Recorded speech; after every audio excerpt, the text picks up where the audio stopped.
എല്ലാവർക്കും നമസ്കാരം. കോട്ടയം തിരുനക്കര തൃക്കൈക്കാട്ട് സ്വാമിയാർ മഠം ശ്രീരാമ ഹനുമത് ദേവസ്ഥാനം എല്ലാ വർഷവും നടത്തിവരുന്ന രാമായണ മാസ ആചരണ പരിപാടികളിൽ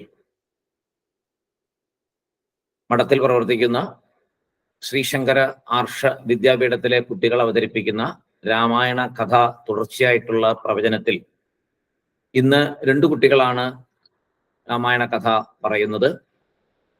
ആദ്യമായി അനന്തകൃഷ്ണൻ, രണ്ടാമതായി ദർശന എം. അനന്തകൃഷ്ണൻ നമ്മുടെ വിനോദിന്റെ മകനാണ്, എല്ലാവർക്കും അറിയാം. സീനിയർ വിദ്യാർത്ഥിയാണ്. നമ്മുടെ മഠത്തിൽ കുറെ കാലമായിട്ട് എല്ലാ ക്ലാസ്സുകളും അറ്റൻഡ് ചെയ്ത് പഠിച്ചുകൊണ്ടിരിക്കുന്ന മിടുക്കനായ ഒരു കുട്ടിയാണ്. ശ്രീരുദ്രവും മുതലായ മന്ത്രങ്ങളെല്ലാം നന്നായിട്ട് ബൈഹാർട്ടായിട്ട് ജപിക്കാൻ അറിയാവുന്ന ഒരു കുട്ടിയാണ്. എല്ലാ പ്രവർത്തനങ്ങളിലും മുൻപന്തിയിലുണ്ട്. വലിയ കുട്ടികളുടെ ഒരു ബാച്ച് ഉള്ളതിൽ ഏറ്റവും നല്ല വിദ്യാർത്ഥികൾ കുറെ പേരുണ്ട്. അതിലൊരാളാണ് അനന്തകൃഷ്ണൻ. ഏറ്റവും സന്തോഷത്തോടും കൂടി അനന്തകൃഷ്ണനെ പ്രഭാഷണം അവതരിപ്പിക്കുന്നതിനായിട്ട്, കഥ പറയുന്നതിനായിട്ട് ക്ഷണിക്കുന്നു. രാമായ രാമഭദ്രായ രാമചന്ദ്രായ വേധസേ രഘുനാഥായ നാഥായ സീതായ പതയേ നമഃ. മനോജവം മാരുതതുല്യവേഗം ജിതേന്ദ്രിയം ബുദ്ധിമതാം വരിഷ്ഠം വാതാത്മജം വാനരയൂഥമുഖ്യം ശ്രീരാമദൂതം മനസാ സ്മരാമി. എല്ലാവർക്കും എൻ്റെ നമസ്കാരം. ശ്രീരാമ ലക്ഷ്മണ സുഗ്രീവ സൈന്യം സാഗര തീരത്തെത്തിയ സമയം ലങ്കയിൽ ഒരു വലിയ മന്ത്രാലോചന നടന്നു. മഹാത്മാവായ ഇന്ദ്രതുല്യനായ ഹനുമാൻ ഒറ്റയ്ക്ക് ലങ്കയിൽ ചെയ്ത ഭയാവഹമായ ഘോരകർമ്മങ്ങൾ കണ്ടിട്ട് അല്പം ലജ്ജയോടെ തലകുനിച്ചുകൊണ്ട് രാവണൻ രാക്ഷസന്മാരോട് പറഞ്ഞു. ഒരു സാധാരണ വാനരനായ അവൻ ദുർഗമമായ ലങ്കാപുരിയിലേക്ക് കടന്നെത്തുകയും ജാനകിയായ സീതയെ കണ്ടെത്തുകയും ചെയ്തു. അവൻ നമ്മുടെ നഗരം തകർത്തു, രാക്ഷസ പ്രമുഖന്മാരെ വധിച്ചു, ലങ്കാപുരിയാകെ ചുട്ടരിച്ചു. പറയൂ, എന്തു ചെയ്യണം നാം? നിങ്ങൾക്ക് ഭദ്രം ഭവിക്കട്ടെ. എന്താണ് നമ്മൾക്ക് ഹിതകരമായ കൃത്യം? എന്തു ചെയ്താൽ നാം എല്ലാം ഇവിടെ സുഖമായി കഴിഞ്ഞുകൂടും? കാര്യമായി നാം ആലോചന ചെയ്യണം. എല്ലാവരും സ്വന്തം അഭിപ്രായം പറയുക. നല്ലവണ്ണം ആലോചിച്ച് തീരുമാനങ്ങൾ എടുക്കേണ്ടതായിട്ടുണ്ട്. രാഘവൻ അനുജനോടും സൈന്യത്തോടും കൂടി സാഗരം എളുപ്പത്തിൽ തരണം ചെയ്യുമെന്ന് വേണം കരുതാൻ. തന്റെ വീര്യം കൊണ്ട് ശ്രീരാമൻ സമുദ്രത്തെ വറ്റിച്ചുവെന്നും വരാം, അല്ലെങ്കിൽ മറ്റു വഴികളും കണ്ടെന്നു വരാം.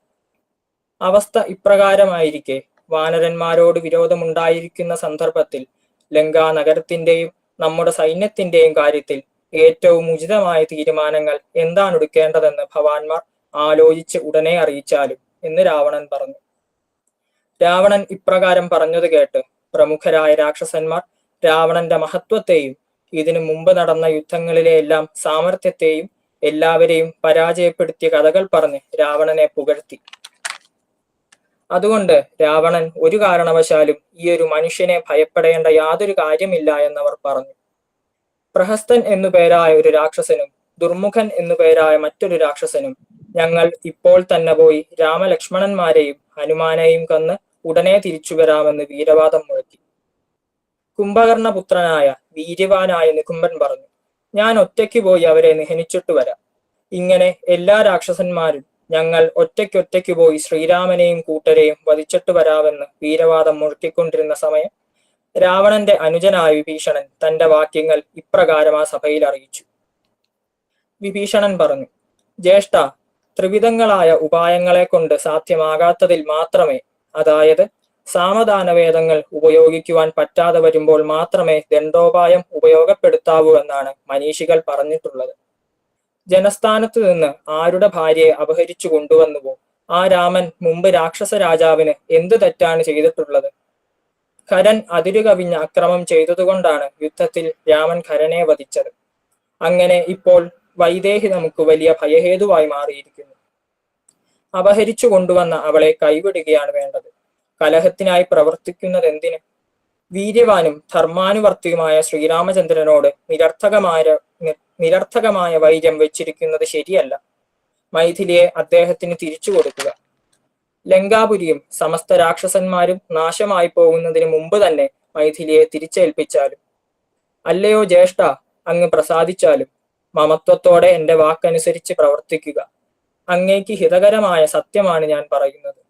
മൈഥിലിയെ ശ്രീരാമചന്ദ്രന് തിരികെ നൽകിയാലും. വിഭീഷണന്റെ വാക്കുകൾ കേട്ട ശേഷം രാവണൻ സ്വഭവനത്തിലേക്ക് പോയി. അടുത്ത ദിവസം രാവിലെ തന്നെ രാവണന്റെ അടുത്തു ചെന്ന് വിഭീഷണൻ വീണ്ടും സീതയെ തിരിച്ചു നൽകുവാനും യുദ്ധം ഒഴിവാക്കുവാനും കേണപേക്ഷിച്ചു. രാവണൻ അതിന് സമ്മതിച്ചില്ല. വിഭീഷണനെ മടക്കി അയച്ചു. വീണ്ടും സഭ ചേർന്നു. രാവണനെ അനുകൂലിക്കുന്ന രാക്ഷസന്മാർ യുദ്ധകാഹളം മുഴക്കിക്കൊണ്ടേയിരുന്നു. ഇവരെല്ലാം നമ്മുടെ മുമ്പിൽ നിഷ്പ്രഭരാണെന്നും അവരെയെല്ലാം നമുക്ക് നിമിഷനേരം കൊണ്ട് വധിക്കാമെന്നും അവർ രാവണനോട് പറഞ്ഞുകൊണ്ടേയിരുന്നു. അപ്പോൾ കുംഭകർണൻ തന്റെ അഭിപ്രായം പറഞ്ഞു. രാമലക്ഷ്മണന്മാരുടെ പക്കൽ നിന്ന് സീതയെ ബലാൽ അപഹരിച്ചു കൊണ്ടുവരുന്നതിന് മുമ്പ് നന്നായി ആലോചിച്ച് ചെയ്യേണ്ട ഒരു കാര്യമായിരുന്നു. അങ്ങ് ചെയ്തതെല്ലാം അങ്ങേക്ക് ചേരാത്തതാണ് മഹാരാജാവേ. ഈ പ്രവൃത്തിക്ക് മുമ്പെയാണ് ഞങ്ങളോടെല്ലാം ആലോചിക്കേണ്ടിയിരുന്നത്, ഇപ്പോഴല്ല. അങ്ങനെ ചെയ്തിരുന്നെങ്കിൽ ഇപ്പോൾ ഈ പശ്ചാത്താപത്തിന്റെ ആവശ്യം വരികയില്ലായിരുന്നു. നീതിക്കെതിരായി ചെയ്യുന്ന കർമ്മങ്ങൾ ദുഷിച്ചു പോകും. പ്രേതാത്മാക്കളല്ലാത്തവർ അർപ്പിക്കുന്ന അവിശുദ്ധമായ യജ്ഞഹവ്യങ്ങൾ പോലെയാണത്.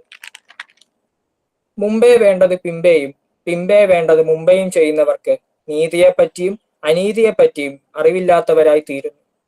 ഞാൻ അങ്ങയുടെ ഭ്രാതാവായതുകൊണ്ടും നമ്മുടെ രാക്ഷസവംശം നിലനിൽക്കേണ്ടതുകൊണ്ടും തീർച്ചയായും ഞാൻ സൈന്യസമേതം അതിതീവ്രമായി യുദ്ധം ചെയ്ത് ദാശരഥിയെ വധിക്കാം. രാമനെയും ലക്ഷ്മണനെയും വധിച്ചിട്ട് സകല വാനരസഖ്യ മുഖ്യന്മാരെയും ഞാൻ തിന്നു തീർത്തുകൊള്ളാം. ഇത്രയും പറഞ്ഞുകൊണ്ട് കുംഭകർണൻ രാവണനോട് തന്റെ സഹായത്തെ പറഞ്ഞു. അപ്പോൾ മഹാപാർശ്വൻ എന്നു പേരായ ഒരു രാക്ഷസൻ രാവണന് എല്ലാവിധത്തിലുള്ള സഹായവും നൽകാമെന്ന് പറഞ്ഞു. എല്ലാ സൈന്യത്തെയും ഒറ്റയ്ക്ക് വധിച്ചു കൊള്ളാമെന്നും ഉറപ്പു കൊടുക്കുകയും ചെയ്തു. ആ മഹാപാർശ്വനോട് ഒരു രഹസ്യം രാവണൻ ആ സമയം പറയുകയുണ്ടായി. പണ്ട് പുഞ്ചികസ്ഥല എന്ന ഒരു സ്ത്രീയെ ഞാൻ ബലം പ്രയോഗിച്ചു പ്രാപിച്ചു. ആ സമയം ബ്രഹ്മദേവൻ അതിക്രുദ്ധനായി എന്നോട് ഇങ്ങനെ പറഞ്ഞു: ഇനിമേൽ വല്ല പരസ്ത്രീയെയും ബലാത്കാരം ചെയ്താൽ നിന്റെ ശിരസ് 100 പൊട്ടിത്തെറിക്കും, സംശയമില്ല. അങ്ങനെ ഒരു ശാപം എനിക്ക് കിട്ടിയിട്ടുണ്ട്. അതിനാലാണ് ഞാൻ സീതാദേവിയെ ബലം പ്രയോഗിച്ച് എന്റെ ശയഗ്രഹത്തിലേക്ക് കൊണ്ടുപോകാത്തത്. സഭയിലുണ്ടായിരുന്ന വിഭീഷണൻ വീണ്ടും രാവണന് കുറെ ഉപദേശങ്ങൾ നൽകി. രാമനെ ഒരു തരത്തിലും ജയിക്കാൻ സാധ്യമല്ല എന്നുള്ള വിവരം വീണ്ടും വീണ്ടും അദ്ദേഹം ആവർത്തിച്ചു പറഞ്ഞു. മൈഥിലിയെ തിരിച്ചു കൊടുക്കുവാനും വീണ്ടും അഭ്യർത്ഥിച്ചു. വിഭീഷണന്റെ വാക്യങ്ങൾ അസഹിഷ്ണുതയോടെ കേട്ടിരുന്ന രാക്ഷസയോദ്ധാക്കളിൽ മുഖ്യനായ ഇന്ദ്രജിത്ത് രാവണനോട് പറഞ്ഞു: ജ്യേഷ്ഠനെ അപമാനിക്കുന്ന കാര്യങ്ങളാണ് അങ്ങയുടെ സഹോദരനായ വിഭീഷണൻ പറയുന്നത്. അതൊട്ടും അഭികാമ്യമല്ല. വീണ്ടും ഇങ്ങനെ വിഭീഷണൻ പറയുന്നത് കേട്ടപ്പോൾ രാവണൻ പരുഷമായി ഇപ്രകാരം മറുപടി പറഞ്ഞു: ശത്രുക്കളോടുകൂടി വസിക്കാം, കോപിച്ച സർപ്പത്തോടൊപ്പവും കഴിയാം. എന്നാൽ ശത്രുസേവകനായി മിത്രം പോലെ ഇരിക്കുന്നവരോടൊപ്പം കഴിയുന്നത് ബുദ്ധിമുട്ടാണ്. രാക്ഷസ, എല്ലായിടത്തും ജ്ഞാതികളുടെ ശീലം എന്തെന്ന് എനിക്കറിയാം. ബന്ധുക്കൾക്ക് ദുഃഖം വരുമ്പോൾ സന്തോഷിക്കുന്നവരാണവർ. മുഖ്യതയുള്ളവർ, നേടുവാൻ ശക്തിയുള്ളവർ, അറിവാർന്നവർ, ധർമ്മശീലർ, ശൂരർ എന്നിങ്ങനെയുള്ളവരെയെല്ലാം അവരുടെ ജ്ഞാതികളെന്ന് അപമാനിക്കുന്നതും ഇടിച്ചു താഴ്ത്തുന്നതും. അവർ തമ്മിൽ ഹർഷതയോടെ ആപത്തിൽപ്പെടുന്ന ബന്ധുവിനെ ദ്രോഹിക്കുന്നതും ഉള്ളുകാട്ടാത്തവരും ഘോരന്മാരും ഭയങ്കരന്മാരുമാണ്. അത്യധികം ക്രോധത്തോടെ രാവണൻ പറഞ്ഞു: കുലം കെടുത്തുന്നവനെ, വേറെ ആരെങ്കിലുമാണ് ഇമ്മട്ടിൽ എന്നോട് പറഞ്ഞിരുന്നതെങ്കിൽ അവനിപ്പോൾ ജീവനോടെ ഇരിപ്പുണ്ടാകില്ല, ഓർത്തുകൊള്ളുക. ഇത് കേട്ട വിഭീഷണൻ പറഞ്ഞു: അങ്ങെന്റെ ഭ്രാതാവാണ്, പിതൃതുല്യൻ, തോന്നിയതൊക്കെ പറഞ്ഞുകൊള്ളുക. എന്നാൽ ഭവാൻ വർത്തിക്കുന്നത് ധർമ്മമാർഗത്തിലല്ല, തീർച്ച തന്നെ. അതിനാൽ ഭവാന്റെ ഈ പരുഷവാക്യത്തിന് ഞാനൊന്നും പകരം പറയുന്നുമില്ല. വിഭീഷണൻ ഇപ്രകാരം പറഞ്ഞ് രാമലക്ഷ്മണന്മാർ ഇരിക്കുന്ന ആ സമുദ്രതീരത്തിലേക്ക് ചെന്നു. വിഭീഷണൻ തന്റെ കൂടെ മഹാപരാക്രമികളായ 4 രാക്ഷസന്മാരെയും കൂടെ കൂട്ടിയാണ് ശ്രീരാമചന്ദ്രസ്വാമിയുടെ അടുത്തേക്ക് ചെന്നത്. ഈ 5 പേരെയും കണ്ട സുഗ്രീവൻ എല്ലാവരോടുമായി പറഞ്ഞു: അതാ 4 രാക്ഷസന്മാരോടുകൂടി സർവായുധങ്ങളോടും കൂടിയ ഒരു രാക്ഷസൻ നമ്മുടെ നേരെ വന്നിരിക്കുന്നു. നമ്മളെ കൊല്ലാൻ തന്നെ, സംശയമില്ല. സുഗ്രീവന്റെ വാക്കുകൾ കേട്ട വാനരപ്രമുഖർ ആയുധങ്ങളേന്തി അവരെ നേരിടാൻ സജ്ജരായി നിന്നു. സുഗ്രീവനെയും മറ്റു വാനരന്മാരെയും ആകാശത്തിൽ വർത്തിച്ചുകൊണ്ട് തന്നെ നോക്കിയിട്ട് വലിയ ശബ്ദത്തിൽ മഹാപ്രാജ്ഞനായ വിഭീഷണൻ ഇപ്രകാരം പറഞ്ഞു: രാക്ഷസേശ്വരനായി രാവണൻ എന്ന ദുർവൃത്തനായ ഒരു രാക്ഷസനുണ്ട്. അദ്ദേഹത്തിന്റെ ഭ്രാതാവായ വിഭീഷണനാണ് ഞാൻ. ജടായുവിനെ കൊന്ന ശേഷം രാവണൻ ജനസ്ഥാനത്തു നിന്ന് സീതയെ അപഹരിച്ചു. ദീനയായ അവൾ രാക്ഷസിമാരുടെ കാവലിൽ വ്യവശയായി തടവിൽ കിടക്കുന്നു. പല കാരണങ്ങൾ ചൂണ്ടിക്കാട്ടിക്കൊണ്ട് ഞാൻ അദ്ദേഹത്തെ പലപാടി ഗ്രഹിപ്പിക്കുവാൻ, ഇതിൽ നിന്ന് പിന്തിരിപ്പിക്കുവാൻ ശ്രമിച്ചു. സീതയെ രാമന് തിരിച്ചു കൊടുക്കുകയാണ് ശരിയെന്നും ഞാൻ പറഞ്ഞു. അദ്ദേഹമാകട്ടെ ഞാൻ പറയുന്നതൊന്നും ഹിതമായി കൈക്കൊണ്ടില്ല. എന്നോട് പരുഷവാക്കുകൾ പറഞ്ഞു. ദാസനെ എന്ന പോലെ എന്നെ അപമാനിച്ചു. ഞാൻ പുത്രന്മാരെയും ഭാര്യയെയും വെടിഞ്ഞ് രാഘവനെ, ശ്രീരാമചന്ദ്രനെ ഇതാ ശരണം പ്രാപിക്കുവാൻ എത്തിയിരിക്കുകയാണ്. എന്റെ ആഗമനോദ്ദേശം മഹാത്മാവായ രാമനെ അറിയിച്ചാലും സർവലോക ശരണ്യനായ അദ്ദേഹത്തെ ശരണം പ്രാപിക്കുവാൻ വിഭീഷണൻ വന്നിരിക്കുന്നുവെന്നറിയിച്ചാലും. ഈ വാക്യം കേട്ട് സുഗ്രീവൻ ഓടിപ്പാഞ്ഞ് ലക്ഷ്മണാഗ്രജനെ സംഭ്രമം പൂണ്ടുകൊണ്ട് അറിയിച്ചു. അവിടെ കൂടിയിരുന്ന വാനരപ്രമുഖന്മാർ പലരും ശ്രീരാമചന്ദ്രസ്വാമിയോട് വിഭീഷണനെ കുറിച്ച് പല പല അഭിപ്രായങ്ങളും പറഞ്ഞു. എന്റെ ഈ എളിയ വാക്കുകൾ സ്വാമിയാർ മഠത്തിലെ എല്ലാ ഗുരുക്കന്മാരുടെയും ശ്രീരാമചന്ദ്രസ്വാമിയുടെയും ഹനുമാൻ സ്വാമിയുടെയും പാദങ്ങളിൽ സമർപ്പിക്കുന്നു. ഞങ്ങളെ ജീവന് തുല്യം സ്നേഹിച്ച് അറിവ് പകർന്നു തരുന്ന പരമേശ്വരൻ സാർ, നമ്പൂതിരി സാർ, സോമൻ ചേട്ടൻ, മധുചേട്ടൻ എന്നിവരെ പ്രത്യേകം സ്മരിച്ചുകൊണ്ട് നിർത്തുന്നു. കായേന വാചാ മനസേന്ദ്രിയർവാ ബുദ്ധ്യാത്മനാവാ പ്രകൃതേത് സ്വഭാവാത് കരോമി യദ്യത് സകലം പരസ്മൈ നാരായണായേതി മനസാ സ്മരാമി. അനന്തകൃഷ്ണൻ നന്നായിട്ട് അവതരിപ്പിച്ചു കേട്ടോ. മിസ്റ്റേക്ക് ഒന്നും ഇല്ലായിരുന്നു. നല്ല രീതിയിൽ തന്നെ പ്രസന്റ് ചെയ്തു. ഭഗവാന്റെ അനുഗ്രഹം കുഞ്ഞിന് എപ്പോഴും ഉണ്ടായിരിക്കട്ടെ. ശ്രീരാമേന്ദ്ര സ്വാമിയും ഹനുമാൻ സ്വാമിയും ഗൃഹത്തില് എപ്പോഴും ചൈതന്യത്തോടു കൂടി ഉണ്ടായിരിക്കട്ടെ എന്നും കൂടെ പ്രാർത്ഥിക്കുന്നു. ചേട്ടാ. അനന്തകൃഷ്ണൻ രാമായണ കഥയിലെ ഭാഗമെല്ലാം ഭംഗിയായിട്ട് അവതരിപ്പിച്ചു കേട്ടോ. ദിവസം രാമായണം വായിക്കാൻ നോക്കണം. ആ, ഭഗവാന്റെ അനുഗ്രഹം മിക്കവും ഉണ്ടാകും കേട്ടോ. മിടുക്കനായിരിക്കണം. ശരിയാ.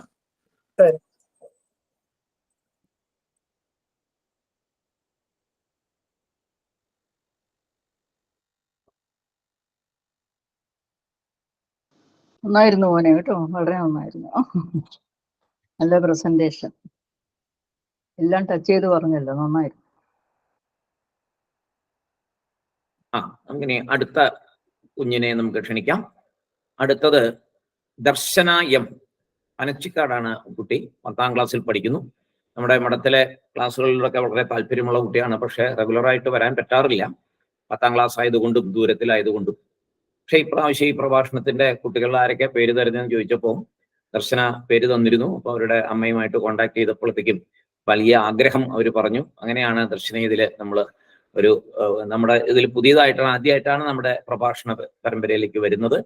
ഏറ്റവും സന്തോഷമുണ്ട് ഇങ്ങനെ പുതിയ കുട്ടികൾ നമ്മുടെ ഇതിലേക്ക് വരുന്നതിൽ വളരെയധികം സന്തോഷമുണ്ട്. അപ്പൊ ആ കുട്ടികൾക്ക് വേണ്ട അഭിനന്ദനവും പ്രോത്സാഹവും കൊടുക്കാനായിട്ടാണ് നമ്മൾ അവരെ ഇതിൽ ഉൾപ്പെടുത്തിയിരിക്കുന്നത്.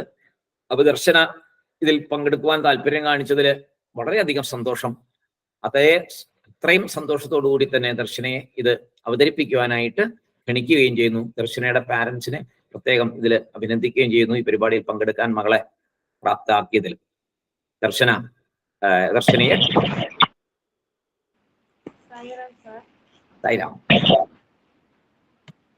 രാമായ രാമഭദ്രായ രാമചന്ദ്രായ വേദസേ രഘുനാഥായ നാഥായ സീതായ പതയേ നമഃ.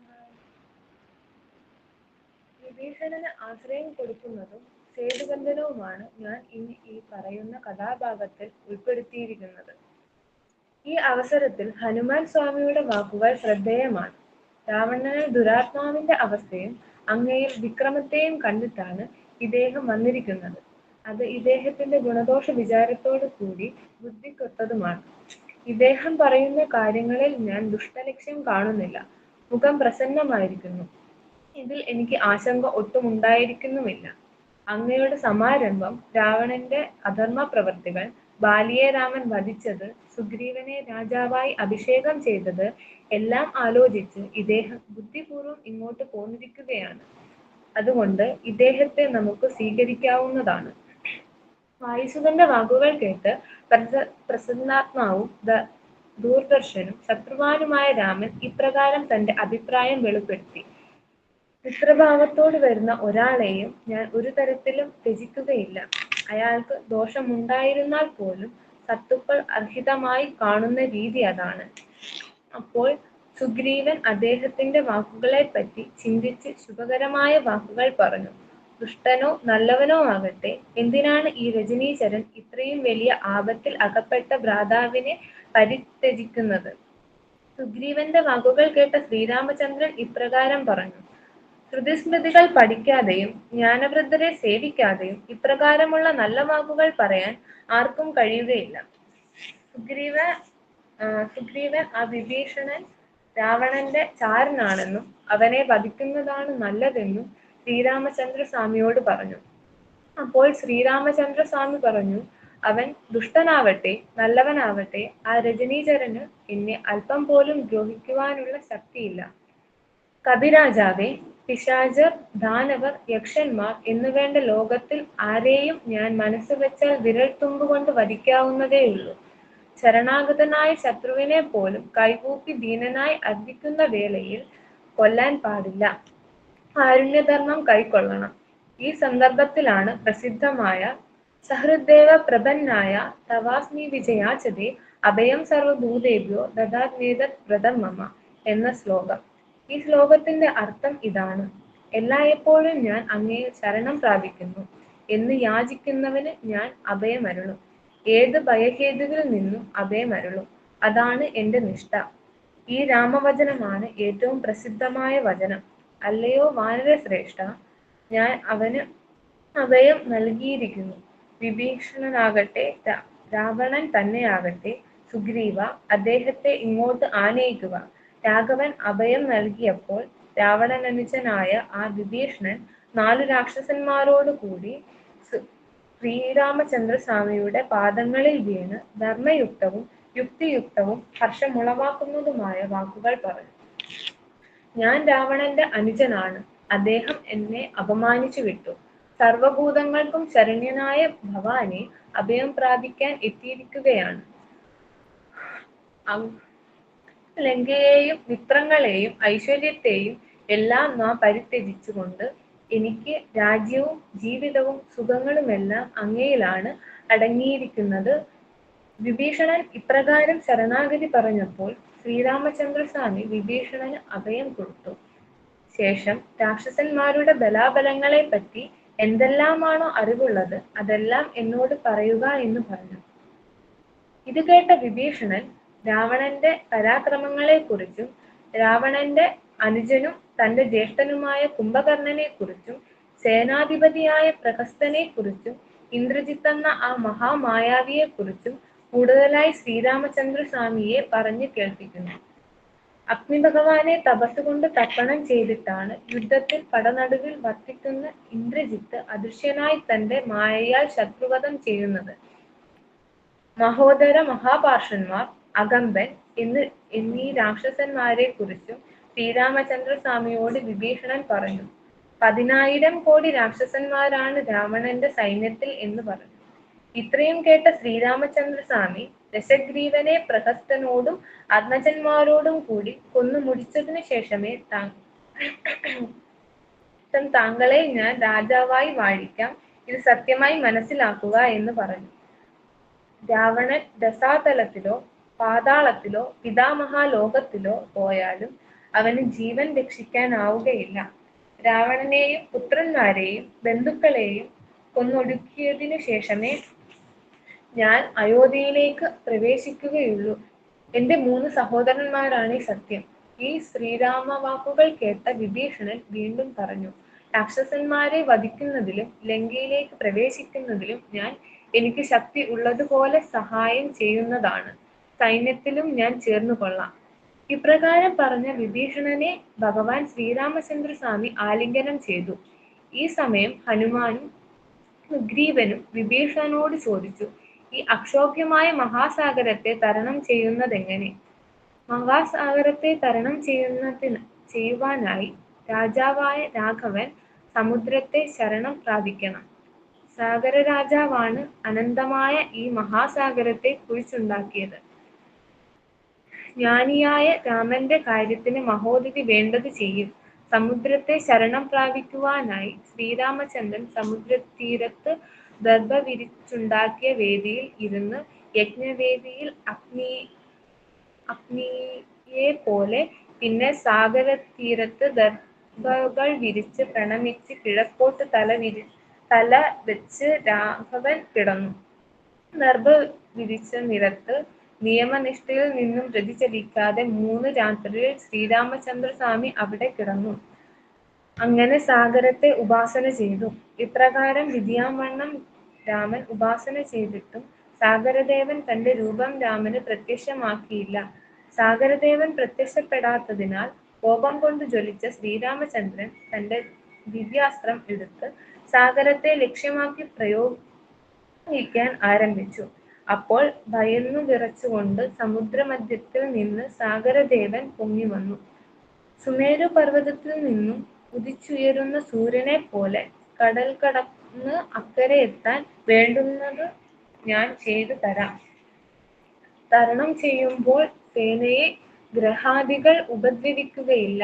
വാനരന്മാർക്ക് കടൽ കടക്കാൻ വേണ്ടുന്ന മാർഗത്തിൽ സ്ഥലം തരാം എന്ന് സാഗരദേവൻ പറഞ്ഞു. അപ്പോൾ ശ്രീരാമചന്ദ്രസ്വാമി തൊടുത്ത ബ്രഹ്മാസ്ത്രത്തെ ഏത് ലക്ഷ്യത്തിലേക്ക് ആണ് താൻ അയക്കേണ്ടത്, ലക്ഷ്യം പറഞ്ഞു തരൂ എന്ന് പറഞ്ഞു. വടക്കു ദേശത്തുള്ള പുണ്യമായ ഒരു പ്രദേശമുണ്ട്. ദ്രുമകുല്യം എന്നാണ് ആ സ്ഥലപ്പേര്. അവിടെ ഉഗ്രദർശനും ഉഗ്രകർമാക്കളുമായ ആവീരാദികളായ ദസ്വീകുകളുണ്ട്. അവർ എന്റെ ജലം കുടിച്ചു തീർക്കുന്നു. പാപകർമാക്കളുടെ സ്പർശനത്താലുള്ള പാപം എനിക്ക് സഹിക്കാവുന്നതല്ല. അങ്ങയുടെ ആമോഘമായ ഉത്തമശരം അവരിലേക്ക് എയ്തു വിടുക എന്ന് അഭ്യർത്ഥിച്ചു. അങ്ങനെയാവട്ടെ എന്ന് പറഞ്ഞ് ശ്രീരാമചന്ദ്രസ്വാമി ആ സ്ഥലം ലക്ഷ്യമാക്കി അമ്പ് അയച്ചു. സാഗരദേവൻ നളൻ എന്ന വാനരനെ ചൂണ്ടിക്കാണിച്ചുകൊണ്ട് പറഞ്ഞു, പിതാവിൽ നിന്നും വരം നേടിയിട്ടുള്ള വിശ്വകർമാവിന്റെ പുത്രനായ ഈ വാനരൻ നല്ല ഉത്സാഹത്തോടു കൂടി ഇവിടെ സേതു ബന്ധിക്കട്ടെ. ഞാൻ അത് വഹിച്ചുകൊള്ളാം. അച്ഛനെ പോലെ തന്നെയാണ് ഇവനും. ഇങ്ങനെ പറഞ്ഞ് സാഗരദേവൻ അന്തർധാനം ചെയ്യുകയും ചെയ്തു. അപ്പോൾ വാനരശ്രേഷ്ഠനായ നളൻ എഴുന്നേറ്റ് മഹാബലവാനായ രാമനോട് പറഞ്ഞു, ഈ വിസ്തീർണമായ സമുദ്രത്തിൽ ഞാൻ സേതു നിർമ്മിക്കാം. പിതാവിന്റെ നൈപുണ്യം സ്വായത്തമാക്കിയിട്ട് മഹോദധി പറഞ്ഞത് സത്യമത്രേ. അപ്പോൾ ശ്രീരാമൻ നിയോഗിച്ചതനുസരിച്ച് അനേകം വാനരന്മാർ കാട്ടിലേക്ക് ഉത്സാഹഭരിതരായി ഓടിച്ചെന്നു. പർവ്വതതുല്യരായ വാനരശ്രേഷ്ഠന്മാർ വൻമരങ്ങൾ കടപുഴക്കി വീഴ്ത്തി സാഗരത്തിൽ വലിച്ചു കൊണ്ടുപോയി തള്ളിയിട്ടു. പർവ്വതം പോലെയുള്ള വലിയ പാറകൾ, ഗിരിശിഖരങ്ങൾ എന്നിവയും ചുമന്നുകൊണ്ട് ആനകളെ പോലെ അവർ ഓടിക്കൊണ്ടുവന്ന് സമുദ്രത്തിൽ ഇട്ടു. വാനരന്മാർ അതിവേഗത്തിൽ 5-ാം ദിവസം സുവേലത്തെ മുന്നിൽ കണ്ട് 23 യോജന പണി തീർത്തു. ഇപ്രകാരം ബലവാനായ വിശ്വകർമാത്മജൻ വിശ്വകർമാവിനെ പോലെ തന്നെ സാഗരത്തിൽ സേതു കെട്ടിത്തീർത്തു. 10 യോജന വിസ്താരവും 100 യോജന നീളവുമുള്ളതും കെട്ടിപ്പടുക്കാൻ തീർത്തും ദുഷ്കരവുമായ ആ നളസേതു പടുത്തു കെട്ടിയതു കണ്ട് ദേവന്മാരും ഗന്ധർവന്മാരും ആ അദ്ഭുതം കണ്ടുകൊണ്ട് നിന്നു. ആ സേതു സാഗരത്തിന്റെ സീമന്തരേഖ പോലെ ശോഭിച്ചു.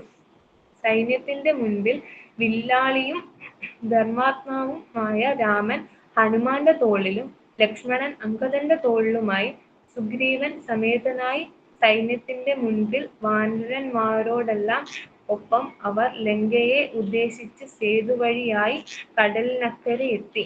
ആകാശത്തിൽ നിന്ന് ദേവന്മാരും സിദ്ധചാരണാദികളും രാമന് ശുഭജലം കൊണ്ട് അഭിഷേകം നിർവഹിച്ചു. ഹരേ രാമ രാമ രാമ ഹരേ ഹരേ, ഹരേ കൃഷ്ണ കൃഷ്ണ കൃഷ്ണ ഹരേ ഹരേ. ഈ വാക്കുകൾ എനിക്ക് പറയാൻ അവസരം തന്ന പരമേശ്വരൻ സാറിനും മറ്റു ഗുരുജനങ്ങൾക്കും എന്റെ നന്ദി അറിയിച്ചു കൊള്ളുന്നു. ദർശനമോൾ ആദ്യത്തെ സംരംഭം നന്നായിരുന്നു കേട്ടോ. വളരെ ആത്മീയത്തോടുകൂടി അതായത് നന്നായിട്ട് അവതരിപ്പിക്കാൻ സാധിച്ചല്ലോ. മോൾക്ക് ഒരു അവസരവും ഭഗവാൻ തന്നതാണ്. ഞങ്ങൾ വരുന്നതല്ല, ഇതൊക്കെ ഭഗവാൻ തരുന്ന അവസരങ്ങളാണ്. അപ്പോ മുന്നോട്ടും ഇതുപോലെ ഇനിയുള്ള കാര്യങ്ങളിലും നമ്മുടെ മഠത്തിലെ കാര്യങ്ങളിലൊക്കെ പങ്കെടുക്കുക, നന്നായിട്ട് പഠിക്കുക, ഭഗവാനെ ഓർത്തുകൊണ്ട് ഓരോ പുസ്തകം എടുക്കുമ്പോഴും ശ്രീരാമേന്ദ്ര സ്വാമിയും ഹനുമാൻ സ്വാമിയും പ്രാർത്ഥിച്ചുകൊണ്ട് പഠിക്കാൻ തുടങ്ങുക. SSLC നല്ല മാർക്കോടുകൂടി മോള് പാസ്സാകാൻ ഭഗവാൻ അനുഗ്രഹിക്കട്ടെ. ഈ ആത്മീയമായിട്ടുള്ള അറിവുകൾ ഇനിയും കൂട്ടണം. അപ്പോഴാണ് ജീവിതം ഏറ്റവും ധന്യമായി മാറുക കേട്ടോ. എല്ലാ തരത്തിലുള്ള അനുഗ്രഹങ്ങളും ഉണ്ടാവട്ടെ. ചേട്ടാ, ദർശന രാമായണ കഥയിലൂടെ ഞങ്ങൾക്ക് ഒരു വലിയൊരു ഉപദേശം ഓർപ്പിച്ചു തന്നു. രാമായണത്തിലൊരു മഹാവാക്യം പറഞ്ഞു തന്നു. അഭയം സർവഭൂതേഭ്യോ, എന്നെ ആശ്രയിക്കുന്നവർക്കെല്ലാം ഞാൻ അഭയം നൽകുന്നതായിരിക്കും. ഭഗവാന്റെ അലംഘനീയമായ പ്രതിജ്ഞയാണിത്. ഇത് നമുക്ക് തന്നിരിക്കുന്ന വാഗ്ദാനമാണ്.